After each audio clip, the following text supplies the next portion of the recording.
আষাঢ় লিখেছেন রবীন্দ্রনাথ ঠাকুর। নীল নবক্ষণে আষাঢ় গগনে তিল ঠাঁই আর নাহিরে। ওগো আজ তোরা যাস নে ঘরের বাহিরে।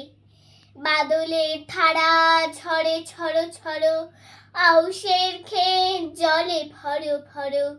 কালি মাখা মেঘে ওপারে আধার ঘনিয়েছে দেখ চাহিরে।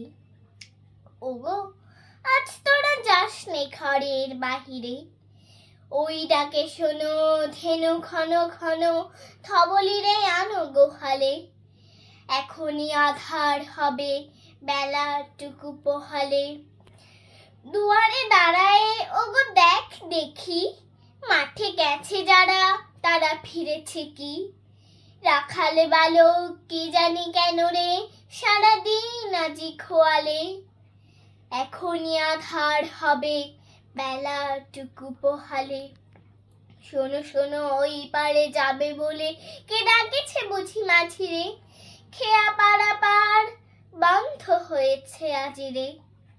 পুবে হাওয়া বয় কুলে নেই কেউ, দুকুল বাহিয়া উঠে পড়ে ঢেউ।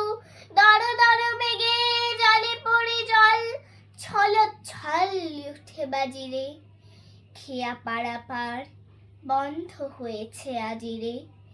ওগো আজ তোরা যাস নে গো, তোরা যাস নে ঘরের বাহিরে। আকাশ আধার বেলা বেশি আর নাহিরে। ঝড়ো ঝড়ো ধারে ভিজিবে নিচল, ঘাটে যেতে পথ হয়েছে পিছল। ওই বেনু বন দুলে ঘন ঘন, পথ পাশে দেখ চাহিরে। ওগো আজ তোরা যাস নে গো, তোরা যাস নে ঘরের বাহিরে। ধন্যবাদ।